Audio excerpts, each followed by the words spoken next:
El poder del ayuno y la oración como herramientas espirituales para romper cadenas mentales no puede subestimarse. Estas no son simples prácticas religiosas ni hábitos piadosos repetidos por tradición. Son armas espirituales reveladas en la palabra para desatar lo que el enemigo ha atado en lo más profundo del alma. Y entre todas las ataduras invisibles que un creyente puede arrastrar, las que se alojan en la mente son las más persistentes, engañosas y destructivas. Muchos no tienen cadenas en sus manos, pero sí en sus pensamientos. Viven con las manos libres, pero con ideas prisioneras. Caminan, predican, oran, pero sus pensamientos están sujetos a temores, obsesiones, recuerdos del pasado, traumas ocultos o hábitos que se repiten como ciclos interminables. Es ahí donde el ayuno y la oración no solo limpian, sino que rompen. Jesús mismo enseñó este principio con autoridad. En Mateo capítulo 17, versículo 21 dijo: pero este género no sale sino con oración y ayuno. Se refería a un espíritu rebelde que los discípulos no pudieron echar fuera.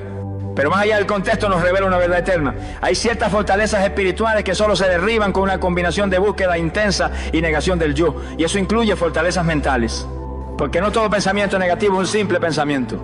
Algunos son fortalezas demoníacas que se han levantado como murallas en el entendimiento del creyente, impidiéndole ver la verdad, aceptar la gracia, recibir la libertad y caminar en obediencia. Y esas murallas no caen con palabras bonitas ni con buenas intenciones, caen con fuego. Y el fuego desciende cuando el altar está preparado con oración y ayuno. Cuando una persona decide ayunar, está diciéndole a Dios: renuncio a lo visible para recibir lo invisible, renuncio a lo natural para ser fortalecido en lo espiritual. Y esa renuncia debilita la carne, pero fortalece el espíritu. Entonces la mente comienza a ser más sensible a la voz del Espíritu Santo, comienza a discernir lo que antes pasaba desapercibido. Se despiertan memorias que necesitan ser sanadas, se iluminan pensamientos que estaban en la sombra. El ayuno desenmascara lo que estaba escondido. Es como apagar el ruido del mundo para poder escuchar la voz del cielo con claridad. Y en esa claridad, el Espíritu comienza a señalar: eso que piensa no es verdad, eso que recuerda ya fue perdonado, eso que temes no es real, eso que sigues creyendo ya no te pertenece.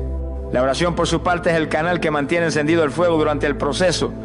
No se trata de oraciones repetidas, vacías o religiosas. Se trata de una comunión viva, sincera, profunda, en la que el creyente se abre ante Dios con total transparencia y permite que el Espíritu Santo lo escudriñe. Romanos capítulo 8, versículo 26 declara que el Espíritu mismo intercede por nosotros con gemidos indecibles. Es decir, que cuando oramos en el Espíritu, Él mismo empieza a interceder dentro de nosotros. Y esa intercesión no se limita a pedir cosas eternas. Muchas veces el Espíritu gime por nuestra mente, por nuestros pensamientos, por nuestras ideas contaminadas, por las heridas no sanadas que siguen generando pensamientos tóxicos. Y en esa atmósfera de oración verdadera, el Espíritu empieza a operar, a sanar, a liberar, a transformar. El ayuno y la oración son también un acto de guerra espiritual, porque cuando el creyente ayuna, declara con su cuerpo que ya no está bajo el dominio de la carne. Y cuando ora, declara con su boca que ahora su mente está sujeta a la voz del Espíritu. Y esas dos declaraciones juntas hacen temblar al infierno. Por eso el enemigo odia el ayuno. Por eso trata de convencerte de que no sirve. Por eso intenta distraerte, debilitarte, enfriarte, hacerte pensar que no tienes tiempo, que no es necesario, que no es para ti. Porque él sabe que si tú ayunas y oras con fe, su reino pierde influencia en tu mente, sus mentiras pierden fuerza, sus fortalezas se agrietan, su control se desvanece. Muchos creyentes han tratado de vencer batallas mentales con consejería, con libros de autoayuda, con retiros espirituales, y aunque todo eso puede tener su lugar, nada reemplaza el poder del ayuno y la oración. Porque estas dos armas activan una intervención directa del cielo. Ayunar y orar no es un sacrificio, es una invitación al fuego. Es decirle al Señor: ven, limpia, rompe, transforma, estoy listo para ser renovado desde lo profundo. En ese proceso es normal que salgan a la luz pensamientos dolorosos, es normal que se agiten viejos temores, que se manifiesten emociones reprimidas, que la mente empiece a experimentar un sacudón. Pero no te detengas, ese es el Espíritu obrando. No estás retrocediendo, estás siendo liberado. Porque cuando el Espíritu comienza a romper cadenas, hay movimiento, hay temblores, hay incomodidad. Pero luego viene la paz, luego viene la claridad, luego viene la mente renovada, libre, fuerte, discerniente, alineada con el cielo. Hoy el Espíritu Santo te llama a un ayuno diferente. No un ayuno superficial, motivado por emociones pasajeras, sino un ayuno con propósito. Romper fortalezas mentales, desarraigar pensamientos falsos, purificar la memoria, alinear el entendimiento con Cristo. Y una oración profunda, sincera, rendida, donde le diga: Señor, lava mi mente, examina mis pensamientos, rompe lo que no viene de ti, quiero tener la mente de Cristo. No quiero pensar como antes, quiero ser transformado por completo, porque el que ayuna y ora con fe no vuelve a pensar igual. Su mente se eleva, su espíritu se fortalece, su alma se renueva y su vida entra en el verdadero camino de libertad espiritual. Las malas compañías y los ambientes impuros contaminan la mente. Dios nos llama a la santidad mental. Esta verdad, aunque muchas veces ignorada, tiene un peso espiritual inmenso. La mente no es un terreno aislado, es un campo fértil que responde a lo que la rodea. Así como un terreno absorbe la humedad, la mente humana absorbe palabras, actitudes, imágenes, gestos, ambientes y conversaciones. Y cuando el creyente no cuida los entornos donde se expone, termina permitiendo que su mente sea sembrada con ideas, hábitos y patrones que no vienen del cielo, sino del mundo. 1 Corintios capítulo 15, versículo 33 lo dice con claridad irrefutable. No erréis, las malas conversaciones corrompen las buenas costumbres. Y aunque muchos citan este versículo pensando solo en lo moral, su profundidad va más allá. Lo que escuchas, lo que toleras, lo que aceptas como normal, terminará reprogramando tu manera de pensar. Hay creyentes que oran, que ayunan, que leen la palabra, pero siguen rodeándose de personas que siembran incredulidad, chisme, lujuria, queja, crítica, burla o desobediencia.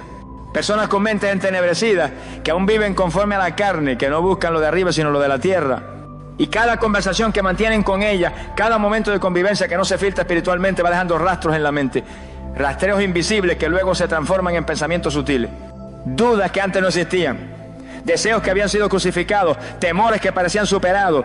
Todo vuelve a activarse porque el ambiente fue el canal. Porque no se protegió la mente del veneno disfrazado de amistad o de entretenimiento. El creyente maduro no es aquel que soporta ambientes impuros sin caer, sino el que los evita con celo. El Espíritu Santo no se manifiesta en medio de la mezcla, no camina cómodo en una atmósfera contaminada. Él es santo y exige santidad. Y la santidad comienza por lo que deja entrar a tu mente. Por eso Proverbios capítulo 13, versículo 20 nos exhorta. El que anda con sabios, sabio será, mas el que se junta con necios será quebrantado. No dice que podría serlo, dice que será. Porque la compañía tarde o temprano modela el pensamiento. Porque las palabras que oyes a diario comienzan a tener peso en tu estructura mental, aun si no las repites conscientemente. No podemos subestimar el poder de los ambientes.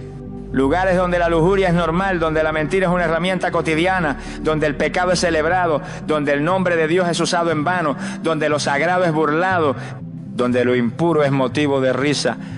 Lugares que aunque no te hagan pecar directamente, contaminan silenciosamente tu percepción, te anestesian, te debilitan, te adormecen. Hasta que ya no sientes el mismo fuego al orar, hasta que la palabra ya no te confronta como antes, hasta que la voz del Espíritu se vuelve lejana, hasta que la mente se vuelve tibia y la santidad se convierte en un recuerdo. Dios no nos llama a ser ermitaños, pero sí a ser separados. No nos pide que vivamos fuera del mundo, pero sí que no seamos como el mundo. Y eso comienza con una decisión, proteger la mente con celo espiritual. Filipenses capítulo 4, versículo 8 lo deja claro. Por lo demás, hermanos, todo lo que es verdadero, todo lo honesto, todo lo justo, todo lo puro, en esto pensad. No se puede pensar en lo puro si se convive con lo impuro. No se puede meditar en lo justo si se está rodeado de injusticia. No se puede tener paz mental si el ambiente está cargado de violencia verbal, de inmoralidad visual, de agresividad espiritual. El entorno importa, la compañía importa. Y la mente lo resiente todo, aun cuando tú crees que lo estás manejando bien. Hay una mentira sutil que muchos han creído. Yo soy fuerte, eso no me afecta. Pero la Biblia nunca nos llamó a ser fuertes en ambientes impuros. Nos llamó a huir. Segunda de Timoteo, capítulo 2, versículo 22 dice, huye también de las pasiones juveniles. Y eso incluye ambientes que activan deseos dormidos, pensamientos sucios, conductas pasadas, heridas abiertas. El enemigo no necesita una puerta abierta. Le basta una grieta, un pequeño acceso, una conversación inofensiva, un amigo tóxico, una serie con contenido contaminante, una red social mal administrada, un círculo que siembra duda en lugar de fe. Y cuando logra entrar, comienza su obra destructiva, comenzando por los pensamientos. Por eso el llamado del Espíritu en este tiempo es a la santidad mental, no solo a la pureza de acciones, sino al resguardo de lo invisible, a decidir con firmeza, no me voy a exponer a lo que apaga mi fuego, no me voy a rodear de quienes me alejan de mi propósito, no voy a tolerar lo que entristece al Espíritu Santo, voy a guardar mi mente como un templo, porque mi mente le pertenece a Cristo. Y eso implica cortar vínculos, cambiar hábitos, cerrar accesos, renunciar a espacios, apagar voces, no por religiosidad, sino por amor, no por miedo, sino por obediencia, porque el que guarda su mente protege su destino.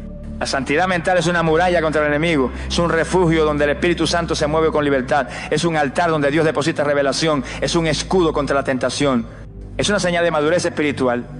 Hoy más que nunca el Señor te llama a levantar ese muro invisible, a discernir tus ambientes, a evaluar tus compañías, a seleccionar lo que escuchas, lo que ves, lo que toleras, porque todo lo que no filtras con el Espíritu se siembra en tu mente, y todo lo que se siembra eventualmente da fruto.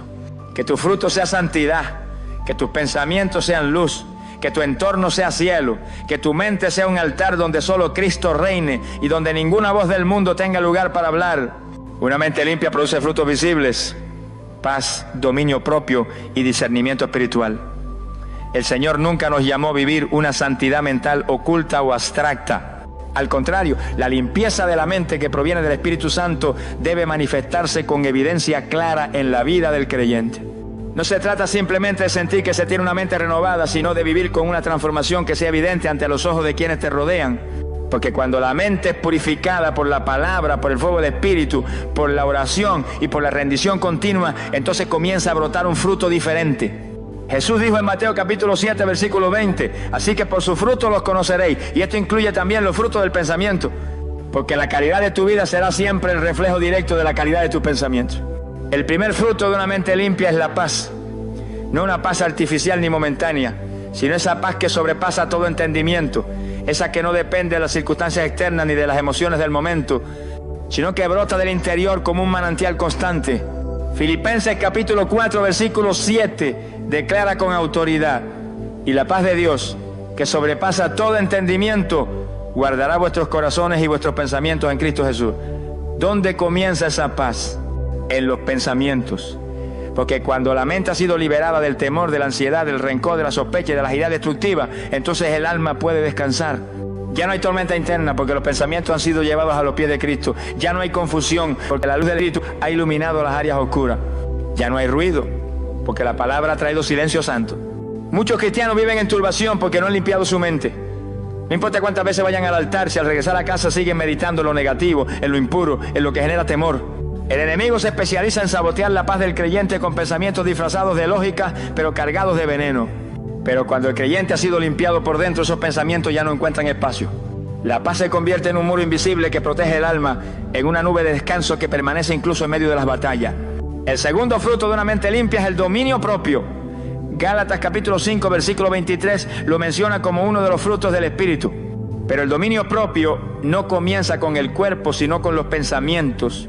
No es posible controlar las acciones si no se controlan primero los pensamientos que las motivan. Una persona que vive reaccionando con ira, con impulsividad, con desenfreno, no tiene un problema de temperamento, tiene un problema de pensamiento. Porque la falta de dominio propio es el resultado de una mente gobernada por la carne. Pero cuando el Espíritu ha tomado el control de la mente, entonces se activa la capacidad de decir no, no a la tentación, no al impulso, no al hábito destructivo, no al pensamiento que busca abrir la puerta a lo que Dios ya cerró. El dominio propio es la señal de que la mente ha sido entrenada por el Espíritu. Es esa fuerza invisible que te permite parar antes de caer, que te dice en lo íntimo: no te conviene, eso ya no te pertenece, Dios tiene algo mejor. Y esa voz se fortalece cuando la mente está limpia. Cuando no hay ruido, el Espíritu habla con claridad. Y cuando Él habla, hay orden, hay estructura, hay resistencia espiritual. Porque la mente ya no está sujeta al capricho del momento, sino a la voluntad de Dios. Una mente limpia es una mente fuerte, no por orgullo, sino por rendición. El tercer fruto de una mente purificada es el discernimiento espiritual. Es la capacidad de ver lo invisible, de detectar lo que no es evidente, de percibir lo que otros no ven. Hebreos capítulo 5, versículo 14 dice: pero el alimento sólido es para los que han alcanzado madurez, para los que por el uso tienen los sentidos ejercitados en el discernimiento del bien y del mal. Y esos sentidos, aunque se refieren al hombre completo, comienzan en la mente, porque es en los pensamientos donde primero se manifiesta el discernimiento. Cuando la mente está sucia, todo se distorsiona. Lo bueno parece malo, lo malo parece aceptable, y la verdad se diluye en la confusión. Pero cuando la mente ha sido lavada por la palabra y encendida por el fuego del Espíritu, entonces el discernimiento se activa como un radar celestial. Una mente limpia sabe cuándo una conversación tiene veneno, sabe cuándo una puerta abierta es trampa, sabe cuándo una emoción viene del alma herida y no del espíritu, sabe cuándo una palabra está disfrazada de verdad pero huele a engaño. Ese discernimiento no se aprende en libros, se forma en el altar. Es fruto de la comunión con el Espíritu, de la meditación constante en la palabra, de la obediencia continua. Y cuando una persona camina con discernimiento, camina en luz, porque no se deja engañar por apariencia, ni por emociones, ni por voces extrañas. Camina firme, porque su mente ha sido purificada. Una mente limpia es una mente que produce paz, dominio propio y discernimiento, pero también esperanza, fe, gozo, constancia y santidad. Porque una mente limpia es una mente fructífera. Jesús lo dijo en Juan capítulo 15, versículo 5. El que permanece en mí y yo en él, este lleva mucho fruto. Y esa permanencia comienza en los pensamientos. Lo que piensas, eso eres. Lo que meditas, eso siembras. Lo que toleras en tu mente, eso toleras en tu vida.